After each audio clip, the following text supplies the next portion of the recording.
The latest Scam U looking at new sophisticated schemes to get consumers to wire money out of their accounts. Our consumer correspondent Becky Worley has details on how it's done and how to protect yourself. Good morning, Becky.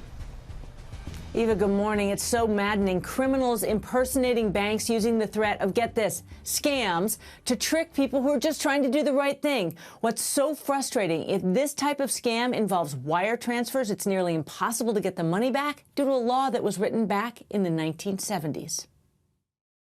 Courtney Black says she received a text message appearing to be from her bank, Chase. I got a text message that said, "Did you authorize a wire transfer?" I texted back no. 2 minutes later, I get a phone call from a 1-800 number, and I answered it. She says the caller identified himself as a Chase employee, and he would help her cancel the fraudulent transfer. He told me, "You need to enter this account number," because that's the account it was going to. Section by section, he was telling me how to do it. Black says she saw all the money in her accounts disappear, but that the scammer promised this was all a part of the wire reversal process. The next morning, I kind of got like a gut feeling something wasn't right.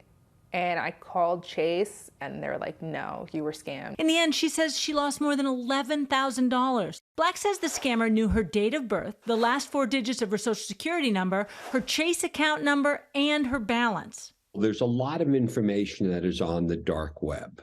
Scott Augenbaum, a former FBI agent, says stolen passwords and usernames from other website data breaches could be how Courtney's account was compromised. The cyber criminals are banking on the fact that 66% of the population is using the same password from mission-critical platforms. He says that hacked user data can be used to log into other website accounts if the same usernames and passwords are reused. To fight this, some banks send you a code anytime a transfer of money is initiated, and he says that's what the scammers targeting Courtney were after, and she gave them the code. But many advocates say there should be more safeguards. The Electronic Funds Transfer Act and the Truth in Lending Act protect certain types of money transfers, but not all. If a consumer disputes it with the bank or the creditor, then they have to investigate, and if they determine it's unauthorized, they reimburse the consumer. But there's a huge loophole for wire transfers. Those are excluded. Sanchez Adams says she and the National Consumer Law Center have advocated for Congress to change these laws. And it just seems so crazy to me that all of these transactions